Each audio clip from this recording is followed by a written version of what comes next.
আমি তো আসলে আইডল মানি ফরিদি স্যারকে, ওনাকে তো আসলে ওইভাবে ফলো করা সম্ভব না, তাই না?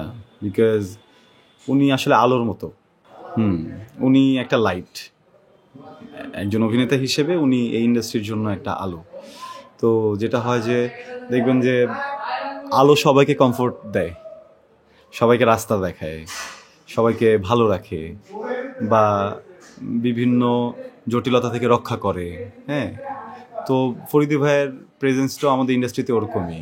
উনি আসলে এই উনার যেই অ্যাক্টিং স্টাইল, হ্যাঁ, উনার লাইফের যে ডিসিপ্লিনটা ছিল একজন অ্যাক্টর হিসেবে, তো ওই ওই জায়গাগুলো আমাদের জন্য এক রকমের লেসন, যেটা আসলে আমাদেরকে পথ দেখায়। হ্যাঁ, যেটা আসলে আমাদেরকে একভাবে রক্ষাও করে। কারণ ওই ওই জায়গাগুলো যখন আমরা ফলো করি বা যখন এই বিষয়গুলোকে মাথায় রেখে আগাই, আমরাও চেষ্টা করি বেটার কিভাবে করা যায়। সো ওই দিক থেকে একটা কথা, জাস্ট আফসোসের জায়গা, যে আমার জীবনের একটাই আফসোস, আমি কখনো ওনাকে সামনাসামনি দেখার সুযোগটা পাইনি। এই সুযোগটা যদি কখনো হতো তাহলে হয়তো বা আরো ভালো লাগতো।